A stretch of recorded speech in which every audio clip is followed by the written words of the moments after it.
तो दोस्तों स्वागत है आपका एनिमेट एक्सप्लेन चैनल पर। तो आज हम वन पीस के एपिसोड नंबर 650 को एक्सप्लेन करने वाले हैं। तो एपिसोड के स्टार्टिंग में हम देखते हैं जहां अनाउंसर बोलता है, हमें हमारे 3 विनर मिल गए हैं जिन्हें डॉन किहोटी फैमिली से लड़ने का मौका मिलेगा। और वो अनाउंसर एक एक करके उनका नाम लेता है। और जहां वो ब्लॉक डी की फाइट स्टार्ट करने वाला होता है स्टेडियम को रिपेयर करने के बाद, और यहाँ लूफी नीचे जा रहा होता है जहां कैवेंडिश उस पर हमला कर देता है अपने स्वॉर्ड से और बोलता है, तुम अब मुझसे बच नहीं पाओगे। और वो लूफी पर हमले पर हमला करता रहता है और उन्हें लड़ता हुआ बार्टोलोमेओ देख लेता है। तभी दो पार्टिसिपेंट वहां से बात करके जाते हैं कि वो स्ट्रॉ हैट लूफी है जो वहां लड़ रहा है, जो अपने भाई जो अपने भाई को भी बचा नहीं पाया था। और जिसे सुन बार्टोलोमेओ को गुस्सा आ जाता है और वो अपने डेल फ्रूट के पावर के मदद से उस आदमी को अच्छा सबक सिखाता है और बोलता है, लूफी ही है जो किंग ऑफ द पायरेट बनेगा।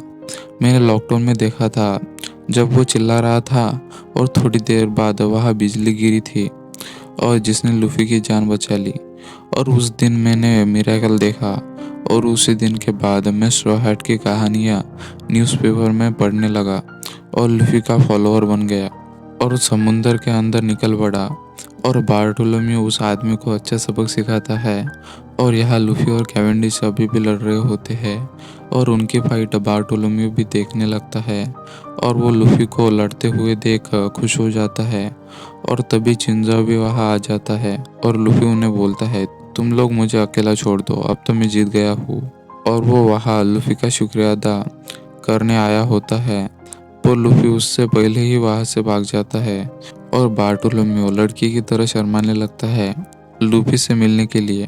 और ऐसे लूफी के पीछे बहुत से लोग लगे होते हैं और लूफी फास्ट दौड़कर एक जगह आ जाता है जहां रेबेका उसका हाथ पकड़कर भागने लगती है और लूफी कैप्टन बर्जस को देखकर वही रुक जाता है जहां बर्जस ब्लैक बियर से बात कर रहा होता है। और फिर लूफी बोलता है कि तुम्हें क्या चाहिए, और ब्लैक बियर बोलता है, मुझे इसका फ्लेम फ्लेम फ्रूट चाहिए ताकि उस फ्रूट को मैं अपने क्रू मेंबर को खिला सकूं। और लूफी उसे बोलता है, जब तक मैं जिंदा हूँ वो फ्रूट मैं तुम्हारे हवाले नहीं लगने दूंगा। और वो दोनों हंसने लगते हैं और बर्जस वहां से चला जाता है और लूफी एक शॉप में रुक जाता है जहाँ रेबेका उसे खाना खरीद कर देती है जिससे लूफी खुश हो जाता है। और रेबेका उसे वहाँ आराम करने का बोलती है और वो लूफी के फाइटिंग स्किल की तारीफ करती है। और लूफी भी उसे कुछ खाने का बोलता है पर रेबेका बोलती है, माफ करना पर मुझे भूख नहीं है, क्योंकि उसे कुछ पास्ट की मेमोरी याद आ गई होती है और वो मना कर देती है।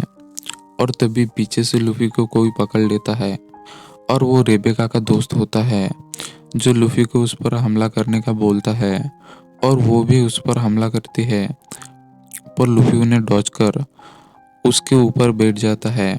और फिर भी लूफी उसे नहीं मारता क्योंकि उसने लूफी को खाना खिलाया होता है। और हम उस जेल में बहुत से कैदियों को देखते हैं जिन्हें यहाँ लड़ने लाया होता है जो काफी इंजर्ड होते हैं और उन्हें डोफ्लामिंगो ने उन्हें वहाँ फाइट करने लाया होता है ताकि वो लोगों का एंटरटेनमेंट कर सके। और रेबेका बोलती है, आज का कंपटीशन तो मैं ही जीत कर रहूंगी और फ्लेम फ्लेम फ्रूट जीतने के बाद मैं डोफ्लामिंगो को मार डालूंगी। और वो लूफी को बताती है कि टॉय सोल्जर यहाँ आर्मी लेकर डोफ्लामिंगो से लड़ने आ रहा है और वो हर बार मुझे बचाता है और इस बार मैं उन्हें बचाना चाहती हूँ। और एपिसोड एंड हो जाता है। Thanks for watching.